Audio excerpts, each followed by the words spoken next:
बात करते हैं ऑपरेशन सिंदूर के जरिए भारत ने पाकिस्तान को ऐसा करारा जवाब दिया कि अब उसके पालतू आतंकी पहलगाम दोहराने से पहले 1000 बार सोचेंगे। पहलगाम में जो कुछ भी हुआ, जैसे धर्म पूछ कर लोगों की जान ली गई, इसका जिक्र रक्षा मंत्री राजनाथ सिंह ने एबीपी न्यूज के विशेष कार्यक्रम इंडिया अनशेकन सैल्यूट टू सिंदूर में किया। इस कार्यक्रम में पहलगाम हमले के पीड़ित परिवार भी शामिल हुए, जिनसे मिलकर राजनाथ सिंह ने उनका दुख दर्द बांटा, जिसके बाद वो पहलगाम हमले का जिक्र कर भावुक हो गए। आज यहाँ पर पहलगाम की आतंकी घटना से प्रभावित कुछ परिवार मौजूद हैं।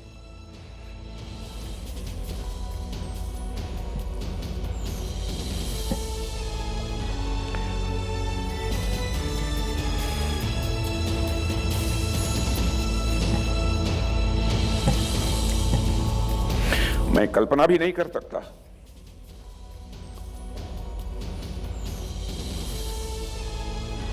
उस समय के दृश्य की उनको कैसी अनुभूति हुई होगी।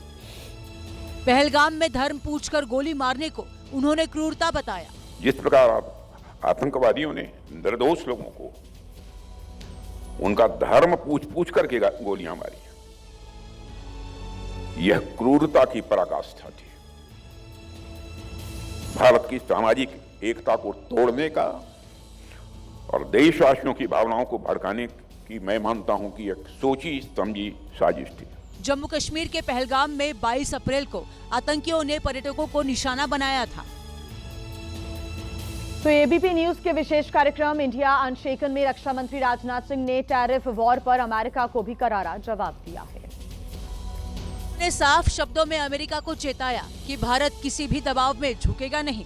हाल ही में मैं प्रधानमंत्री मोदी जी द्वारा दिया गया स्वदेशी का आह्वान मैं मानता हूं बहुत महत्वपूर्ण है। यह कोई सामान्य आह्वान नहीं है, बल्कि यह स्पष्ट संदेश है कि नया भारत है जो किसी भी प्रकार के दबाव में नहीं झुकेगा और आत्मनिर्भरता के मार्ग पर दृढ़ता से आगे बढ़ता रहेगा।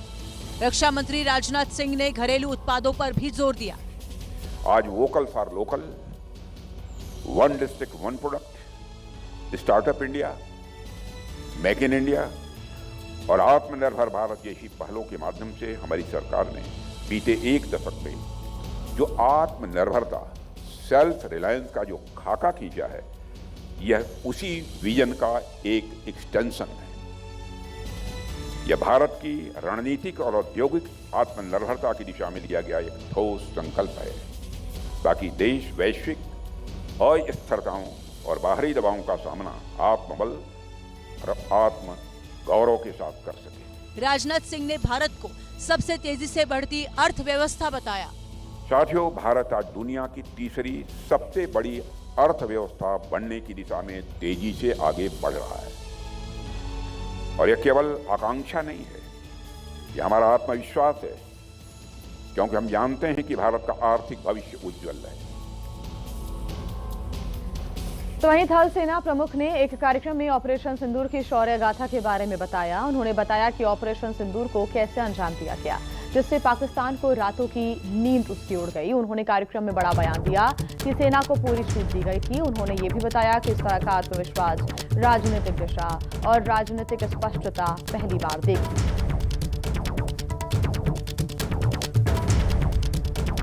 22nd April, you're aware what happened in Pahalgam, and it actually shocked the nation. 23rd is the time when next day itself, we all sat down. And this is the first time which RM has also said, I think enough is enough. And all the three chiefs were very clear, something has to be done. And the free hand was given, of course, that you decide what is to be done. And that is the kind of a confidence with the political directions and political clarity for the first time we saw. And that is what kind of raises up your morale. And that is how it helped our army commanders or commander-in-chiefs on ground to kind of act as per their wisdom. और वहीं सेना प्रमुख उपेंद्र द्विवेदी ने बताया कि operation सिंदूर में किन लक्ष्यों को तय किया गया था और योजना के बाद उसे कैसे अंजाम दिया गया।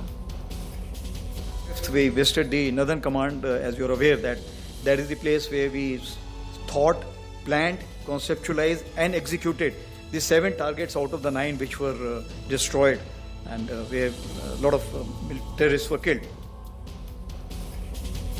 तो थल सेना प्रमुख ने ऑपरेशन सिंदूर नाम देने के पीछे की भी कहानी बताई कि पीएम मोदी से मिलने के बाद कैसे ये नाम दिया गया।